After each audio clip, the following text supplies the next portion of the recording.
শীতের মুখেই দুর্যোগের আশঙ্কা। বঙ্গোপসাগরে তৈরি হতে চলেছে বিধ্বংসী ঘূর্ণিঝড়। আগামী 22 থেকে 24 তারিখের মধ্যেই উপকূলে আঘাত হানতে পারে ঘূর্ণিঝড়। আসন্ন এই ঘূর্ণিঝড়ের নাম রাখা হয়েছে সাইক্লোন মন্থা। ঘন্টায় 100 থেকে 100 কিলোমিটার গতিবেগ নিয়ে উপকূলে আছে পড়ার আশঙ্কা রয়েছে। এর প্রভাবে বেশ কয়েকদিন দুর্যোগপূর্ণ আবহাওয়া তৈরি হতে পারে। একাধিক এলাকায় রয়েছে ভারী বৃষ্টির পূর্বাভাস। সুপ্রিয় সুধী দর্শক, আজ 19 অক্টোবর রবিবার। এই মুহূর্তে আবহাওয়া দপ্তরের গুরুত্বপূর্ণ খবর। আগামী কয়েকদিনের মধ্যে উপকূলে আঘাত হানতে চলেছে বিধ্বংসী ঘূর্ণিঝড় মন্থা, যার ফলে বেশ কয়েকদিন প্রচণ্ড ঝড় বৃষ্টির আশঙ্কা রয়েছে। এদিকে বাংলা থেকে পাকাপাকিভাবে বিদায় নিয়েছে বর্ষা। তবে বর্ষা বিদায় নিলেও এখনও বৃষ্টির হাত থেকে রেহাই নেই।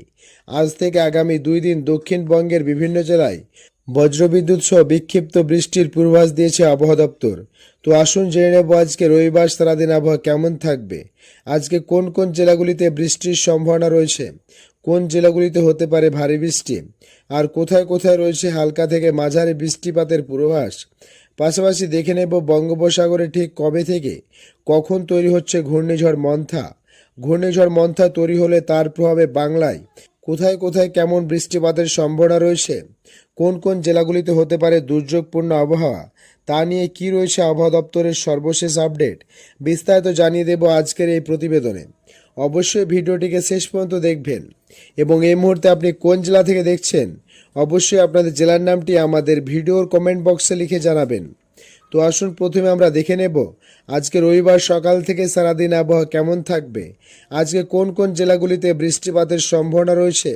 তো প্রিয় দর্শক, এই মুহূর্তে বঙ্গোপসাগরে একটি ঘূর্ণাবর্ত অবস্থান করছে এবং এই ঘূর্ণাবর্তের কারণে বঙ্গোপসাগর থেকে প্রচুর পরিমাণে আর্দ্রতাপূর্ণ বাতাস ঢুকছে উপকূলবর্তী এলাকা হয়ে। এই মুহূর্তে যে ঘূর্ণাবর্তটি রয়েছে তার প্রভাবে বঙ্গোপসাগর থেকে আর্দ্রতাপূর্ণ বাতাস ঢুকছে এবং অন্যদিকে উত্তর ভারত থেকে নেমে আসছে শুকনো চরিত্রের বাতাস। আর এই দুই বাতাসের মুখোমুখি সংঘর্ষের ফলে আজকে দক্ষিণবঙ্গের বেশ কয়েকটি জেলাতে বৃষ্টিপাতের সম্ভাবনা রয়েছে। এই মুহূর্তে উপকূলবর্তী জেলাগুলিতে আকাশ কিন্তু আজকে মেঘলা লক্ষ্য করা যাচ্ছে। উপকূলবর্তী বেশ কয়েকটি জেলায় আকাশ মেঘাচ্ছন্ন রয়েছে। দেখুন, উপকূলবর্তী 2 24 পরগনা, 2 মেদিনীপুর, তার পাশাপাশি উড়িষ্যার উপকূলবর্তী এলাকা, বাংলাদেশের খুলনা, বরিশাল এবং চট্টগ্রামের বিভিন্ন এলাকায় আকাশ কিন্তু আংশিকভাবে মেঘলা রয়েছে। আজকে বেশিরভাগ সময় জুড়ে উপকূলবর্তী জেলাগুলিতে আকাশ মেঘলা থাকবে। পাশাপাশি একটু বেলা হতেই কিন্তু বিক্ষিপ্ত ঝড় বৃষ্টির সম্ভাবনা রয়েছে। বৃষ্টি কিন্তু বজ্রবিদ্যুৎ সহ হওয়ার সম্ভাবনা। আসুন আমরা একটু বৃষ্টি বজ্র মোড়ে দেখে নেব।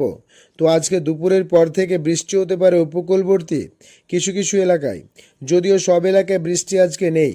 আজকে বৃষ্টি হতে পারে দক্ষিণ 24 পরগনার এবং উত্তর 24 পরগনার বিভিন্ন এলাকা, মেদিনীপুরের উপকূলবর্তী দীঘা, কাথি, এদিকে মেদিনীপুরের দিকে রয়েছে বজকুল, এগরা, এর সঙ্গে বেলদা, সেনবাগ, তার পাশাপাশি মহিষদল, হলদিয়া, কুলপি, ডায়মন্ড হারবার, জয়নগর, রায়দিঘি, কাকদ্বীপ, নামখানা, গঙ্গাসাগর, ফেজারগঞ্জ, পাশাপাশি ঝড়খালি, রায়দিঘি, কুমিরামারি, গোসাবা, এই সমস্ত এলাকাগুলিতে আজকে বজ্রবিদ্যুৎ সহ হালকা থেকে মাঝারি বৃষ্টি হতে পারে। পাশাপাশি বাংলাদেশের সুন্দরবন এলাকা রয়েছে, সেই সুন্দরবন এলাকা সংলগ্ন মঠবাড়িয়া, কলাপাড়া, লালমোহন, বরিশাল, পাশাপাশি মতিরহাট, সেনবাগ, ফটিকছড়ি উপজেলা, চিটাগঞ্জ, খগড়াছড়ি, চকনিয়ান, এই সমস্ত এলাকাগুলিতে হালকা থেকে মাঝারি বৃষ্টিপাতের সম্ভাবনা রয়েছে। আজকে দুপুর থেকে বা সন্ধ্যা বা রাতের মধ্যে এই সমস্ত এলাকাগুলিতে বৃষ্টি হবে। চট্টগ্রাম বিভাগে সবথেকে বেশি বৃষ্টি হতে পারে আজকে। তো প্রিয় দর্শক, বুঝতেই পারছেন এই মুহূর্তে একটি অ্যান্টি সাইক্লোন রয়েছে এই উত্তর বঙ্গোপসাগরে। আর এই অ্যান্টি সাইক্লোনের কারণেই বঙ্গোপসাগর থেকে প্রচুর পরিমাণে আর্দ্রতাপূর্ণ বাতাস ঢুকছে উপকূলবর্তী এলাকা হয়ে। আর এই উপকূলবর্তী এলাকাতে আর্দ্রতার মাত্রা বৃদ্ধি পেয়েছে। শুধু উপকূলবর্তী এলাকা নয়, উপকূলবর্তী এলাকাসহ দক্ষিণবঙ্গের বিভিন্ন জেলাতে কিন্তু বাতাসে আপেক্ষিক আর্দ্রতার মাত্রা বৃদ্ধি পাওয়ার কারণে একটা ভ্যাপসা গোমট গরম গতকাল থেকে বৃদ্ধি পেয়েছে। গতকাল দুপুরের পর থেকে একটা ভ্যাপসা গরম অনুভূত হচ্ছিল, সেটা কিন্তু আজকেও বজায় থাকবে। আর এই ভ্যাপসা গোমটে গরমের পেছনে রয়েছে আর্দ্রতা বৃদ্ধি। আপেক্ষিক আর্দ্রতা যখন বাতাসে বৃদ্ধি পায় তখন এই ভ্যাবসা গমটা গরম সৃষ্টি হয়। তো সেরকম একটা অস্বস্তিকর আবহাওয়া তৈরি হয়েছে। তবে উপকূলবর্তী জেলাগুলি ছাড়া অন্য জেলাগুলিতে বৃষ্টির কোনো সম্ভাবনা নেই। যেমন কলকাতা, হাওড়া, হুগলি, নদিয়া, মুর্শিদাবাদ, বীরভূম, বাঁকুড়া, পুরুলিয়া, ঝাড়গ্রাম, উত্তরবঙ্গের বাকি সব জেলাতেই আকাশ কিন্তু পরিষ্কার থাকবে, বৃষ্টির কোনো সম্ভাবনা নেই এবং শুকনো আবহাওয়া কিন্তু চলবে। আগামীকাল 20 তারিখ সোমবার, সেক্ষেত্রে আকাশ কিন্তু পরিষ্কার থাকবে। দক্ষিণবঙ্গের বেশিরভাগ জেলাতেই, শুধুমাত্র উপকূলীয় কয়েকটি জেলাতে আগামীকাল বিক্ষিপ্ত বৃষ্টি রয়েছে। শুধুমাত্র 2 চব্বিশ পরগনা, 2 মেদিনীপুর জেলার উপকূলীয় এলাকাগুলিতে, শুধুমাত্র সমুদ্রের ধারে যে সমস্ত এলাকাগুলি রয়েছে সেই এলাকাগুলি ছাড়া আর কোথাও কিন্তু বৃষ্টি হচ্ছে না। বাংলাদেশেও একই অবস্থা। শুধুমাত্র চট্টগ্রাম বিভাগ, খুলনা, বরিশালের উপকূলবর্তী একেবারে সমুদ্রের ধারে যে সমস্ত এলাকাগুলি রয়েছে সেই এলাকাগুলি বাদ দিলে অন্য কোথাও কিন্তু বৃষ্টির কোনো সম্ভাবনা আগামীকাল থাকছে না। আগামীকাল বেশিরভাগ জেলাতে শুকনো ড্রাই ওয়েদার বিরাজ করবে। 21 তারিখ হতে হতে ধীরে ধীরে আবহাওয়াতে পরিবর্তনের সম্ভাবনা। আগামী 21 তারিখের মধ্যে বঙ্গোপসাগরে ধীরে ধীরে ঘনীভূত হবে একটি ওয়েদার সিস্টেম। এই ওয়েদার সিস্টেমটি পরবর্তীতে শক্তি বৃদ্ধি করে ঘূর্ণিঝড় মন্থায় রূপান্তরিত হওয়ার প্রবল আশঙ্কা রয়েছে।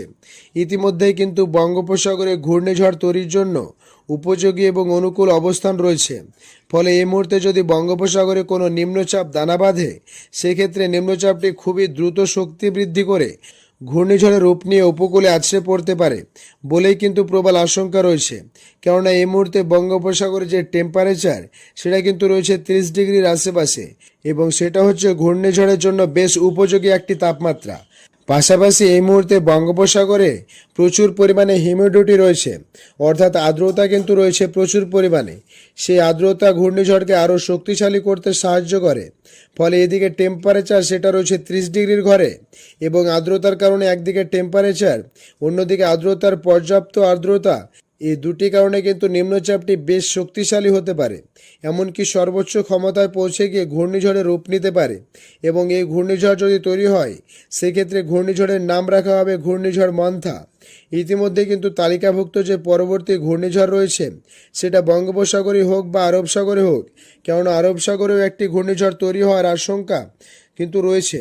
ফলে এখন দেখার বিষয় কোন সাগরে প্রথম ঘূর্ণিঝড় তৈরি হবে, বঙ্গোপসাগরে নাকি আরব সাগরে। যদি আরব সাগরে হয়, প্রথম তৈরি হবে সেটা মন্থা। যদি বঙ্গোপসাগরে তৈরি হয়, সেক্ষেত্রে ঘূর্ণিঝড়টি হবে মন্থা।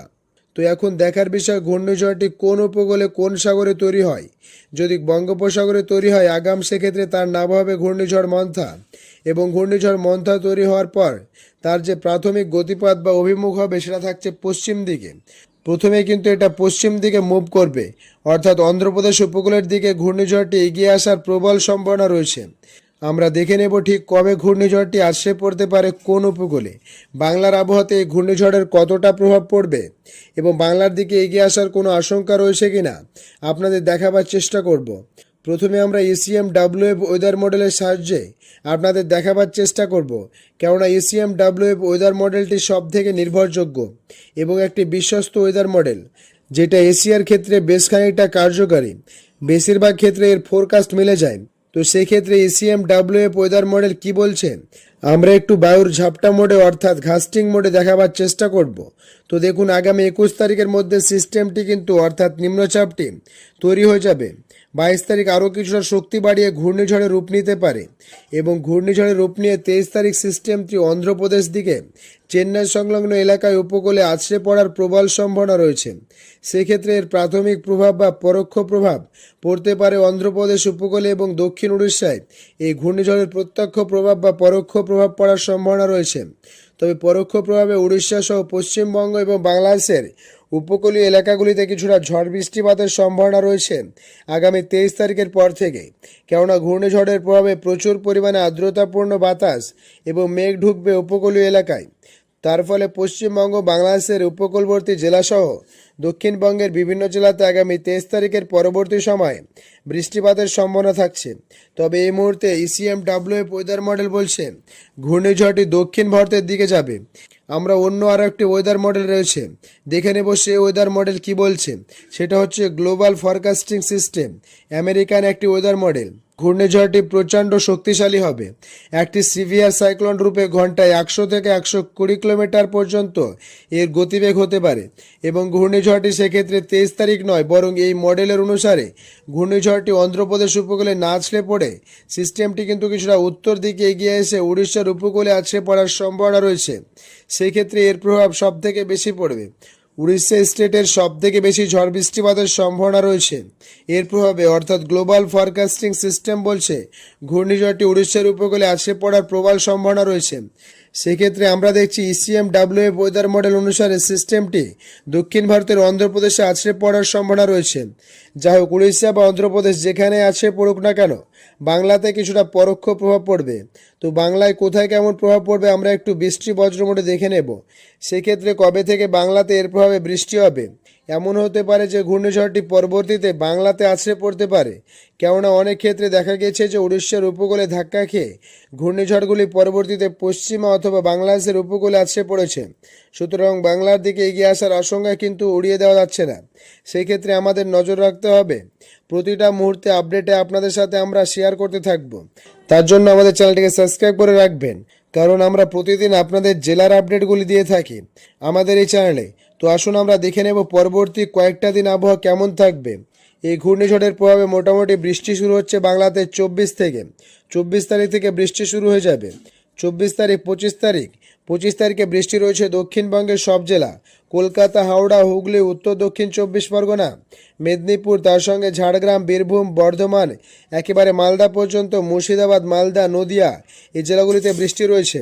আগামী শনিবার 25শে অক্টোবর, রবিবার 26 তারিখও দক্ষিণবঙ্গের সব জেলা, বর্ধমান, বীরভূম, মুর্শিদাবাদ, নদিয়া, বাঁকুড়া, পুরুলিয়া, বীরভূম, কলকাতা, হাওড়া, হুগলি, 24 পরগনা, মেদিনীপুর, ঝাড়গ্রাম 27 তারিখ পর্যন্ত বৃষ্টি হবে। অর্থাৎ 24, 25, 26, 27 এই কয়েকটা দিন দুর্যোগপূর্ণ আবহাওয়া থাকবে এই ঘূর্ণিঝড়ের ফলে। তো এই রয়েছে আজ ও আগামী কয়েকদিনের আবহাওয়ার পরিস্থিতি।